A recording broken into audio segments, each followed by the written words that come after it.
We're back, part two.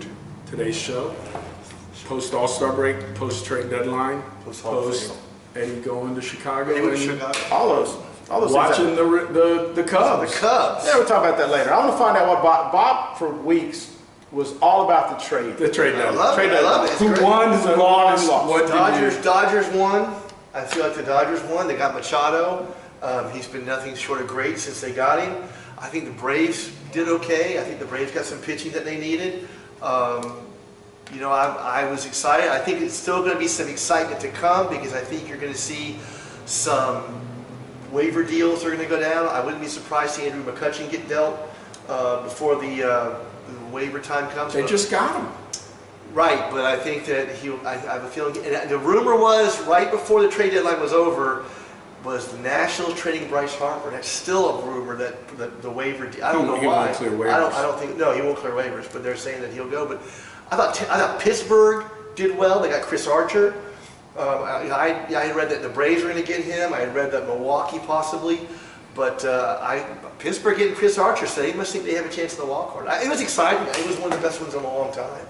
The Yankees got short of their bullpen. It didn't help them last night much. But when the Red Sox drubbed them. I flipped it on. It was 4-0 Yankees, and I'm like, this game's going to, you know. Yep, I watched it just from the beginning. And then all of a sudden, the Red Sox the bullpen fell apart. SEC Player of the Year, Benintendi. He went Benintendi? Yeah. He is a stud. I'm telling you, he is.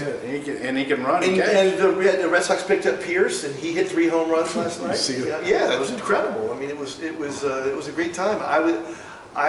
Milwaukee, I thought, did pretty good. Moustakas goes there, and I think they're going to be. It's going to be interesting the last 2 months. I'm excited, and this is what makes it fun. I think for even a casual baseball fan. You know, you were involved in it. I mean, when deals are going down, what's it like? Because you were the PR director for the Dodgers. One of the biggest differences in now, and I don't know what year they did it, but the trade deadline was midnight.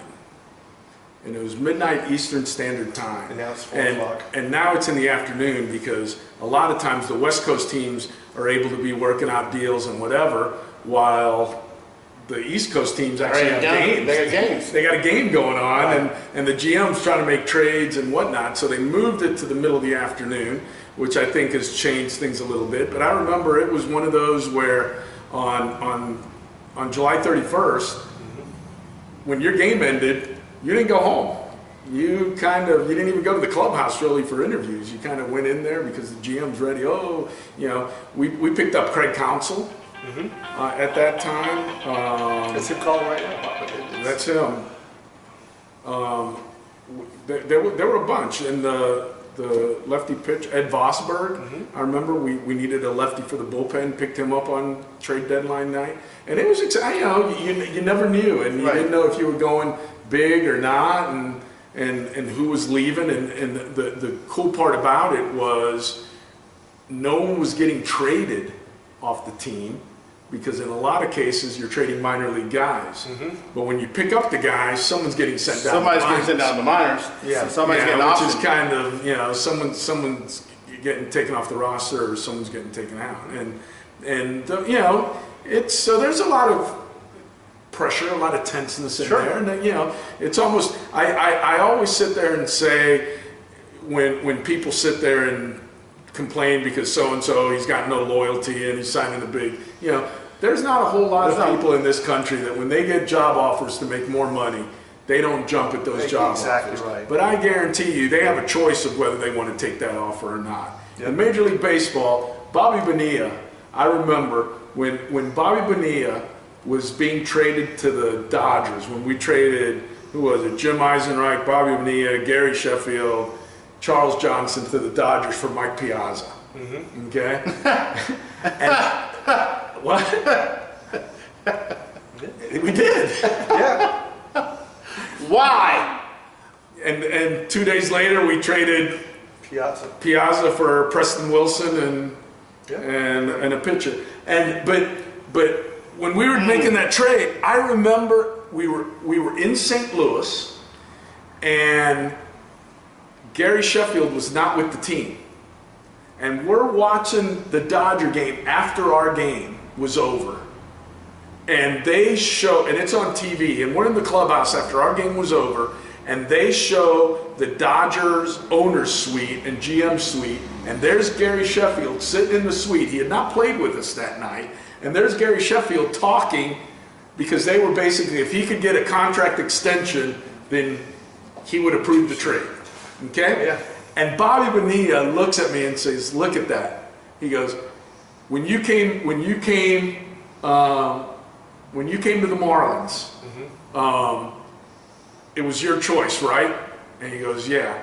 He goes, "There's a guy in his late 20s. I've got about a year or two left in my career, and there's a guy in his late 20s deciding where I'm going to be working for the next year or two." Yeah. He had no bearing on whether he was going to be He had signed a free agent contract with the Florida Marlins to go play baseball for 4 years in South Florida. Right. And Gary Sheffield is on TV negotiating on whether Bobby Bonilla is going to wind up having to go work in LA. Yeah. And it's the only businesses that do that. And that was one thing they talked about, because the Orioles had a big purge. Adam Jones didn't want to be traded. He's a 10-5 guy, and he said, "Nope, I'm staying." And Beltre's the same way. And you wonder, some people might go, "Well, he don't help his team." But imagine your owner calling up and go, "Bob, we're trading you if Sheffield decides." Right, exactly. You get another Sheffield's gone. If he approves the deal, you're gone. Bye. Don't I get to say this? No, but he does. Right. He's got the no trade clause. You don't. You don't. See you later. And Darren O'Day came to the And Braves. they let go of Preston Wilson. Preston Tucker. Preston Tucker. Yeah. Gator for Gator. And so, Yeah, well, Preston Tucker, I think, will get a chance to play in Cincinnati. he already has. He hit a home run his first game.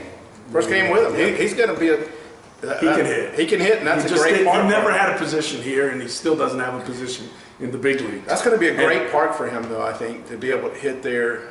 I think he'll hit a lot of home runs if he gets to play a lot of games. Yep. And who knows, Reds may next year be one of those teams that competes, but I think they depending on will. who they get as a manager. But I think you're going to see some deals in the next. Bryce Harper will not go. No, Bryce Harper will not. Bryce Harper isn't going to be able to clear. No.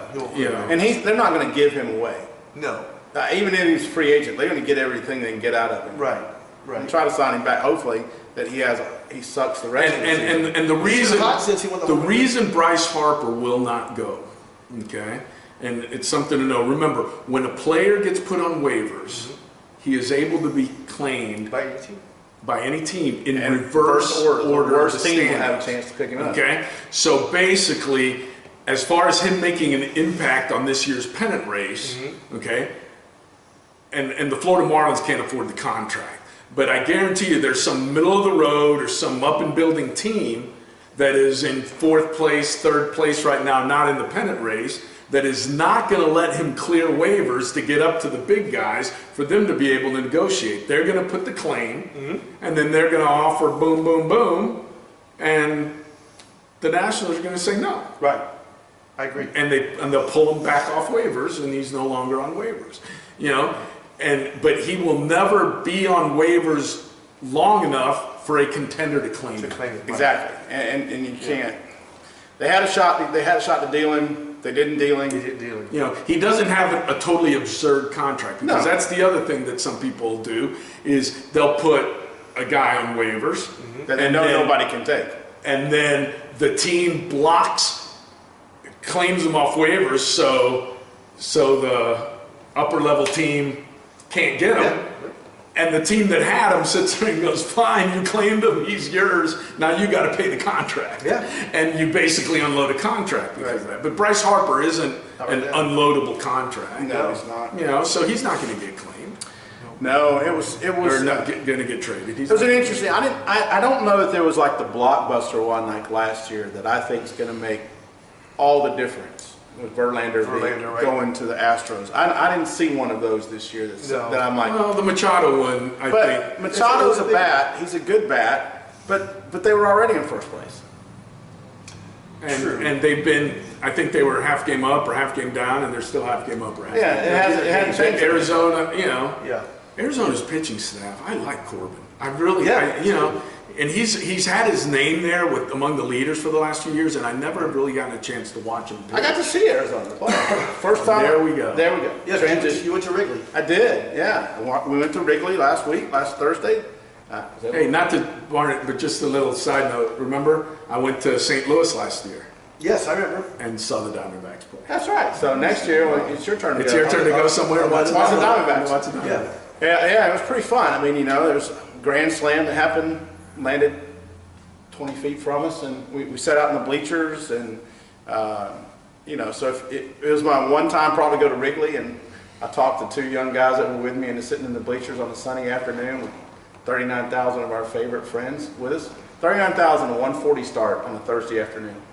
It was incredible. I mean, the fans there was so much fun, and we walked in, found 3 seats, and general admission in the bleachers. It was pretty cool. Got a hot dog.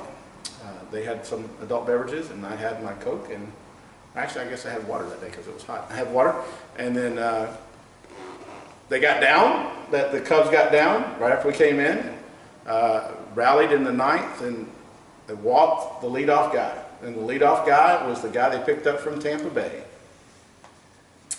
So he got up, he walked, pinch hit, walked. I'm like, okay. I turned to the guys with me and I said, that's it, ball game over. They're like, well, they're down by 2 runs. You don't walk the leadoff You guy. don't walk the in the leadoff guy in the 9th. And then you get the crowd into it. So the crowd got into it. Sure enough, the crowd gets into it. And then, you know, they get a guy out and they get another guy out. And So 2 outs. There's 2 out. No, there's 1 out. There's 1 out. There's 1 out. And so then rookie comes up who was playing for Bryant, who was hurt. 2-run jack, tied up. Everybody's going nuts. And then earlier, the guy... Extra innings? No. They walk it off. They walk it off. Next pitch. The inning did end. No, the inning did not end, unfortunately, for the Diamondback closer because he threw a changeup to Rizzo, and he hit it out of Wrigley. Holy crap. Over your heads? Not our heads. It was a left-hander. So right field. yeah. Right field bleachers. What about the first one? Anything come close? Oh yeah, if you're watching MLB, the replay, and you On the 2-run homer. on the 2-run homer, and you know where you are like we do, I can see myself when I freeze it because of my shirt color that I have on, because it's an odd colored shirt because I didn't have anything that had Cubs blue. So we are No Gator gear? No, I had on different shirt that day, and so there were no Gators playing, so that I didn't need to wear my Gator gear. It wasn't like But it was Cub blue. It was, yeah, kind of close, but not quite. Cub blue is a little bit darker blue. And so it was an incredible experience to hear the crowd go crazy and start singing, you know, go Cubs go, and win Cubs win, and do all this other stuff, and fly the W, and to be out in the stands with them. It was a pretty cool moment to see. I don't know that I'll ever go back to Wrigley Field, because unless they're playing in the playoffs, it'd be hard to beat that experience when you see a walk-off. Who's team has the ball game in the 7th inning? Do you remember? Brenneman. Nice. I guess he's the announcer for somebody or whatever, and he came back and did it, and that was pretty fun to sing that iconic bucket list check off to sing. Yeah. Take me out to the ball game with the Cubs at Wrigley From the Field, bleachers. from the bleachers, with everybody there, and they were all getting on the center fielder Pollock. They were on him big time, and so it was a fun experience to be there. It was great to see Wrigley Field and all the stuff that's around it. It's kind of a really cool environment now with all these restaurants, and they have the rooftop experience where you can pay to sit outside the park and eat. It's like a full service kind of thing, restaurant, and the apartments they've turned into restaurants, and so they put bleachers all up on the top, and you can actually watch the game from up there and eat. Wow. It's a really cool kind of environment to be around Wrigley, so that was a one-time thing. And now I've got to plan a trip to Boston to go see Fenway. And that'll complete my. You've been to Yankee Stadium. I was at the old Yankee Stadium Because you saw. I saw Clemens win his 300th game there. That's really cool. Wow. That was totally random. Just lucked into that day. Didn't know he was pitching. Didn't know it was his chance to win 300. And got in and watched it, and then he won. So it was a pretty exciting day. So it was 2 good experiences in ballparks. That's awesome. We'll see if we can make another experience like that somewhere next year. That'd be cool. We'll see. I got some video, but I don't think I can get it to play. All right. We're out of Well, time. another day, another week, Yep. another show. Yep. But it's been a lot of fun. Live We just- studio audience, people coming by behind us. Look at this. Watch some baseball No this applause. No applause at all. No, that's all right. No applause. That's it. We'll get rid of them next time. But hey, watch some ball. Get a chance. Go out and play. Bye.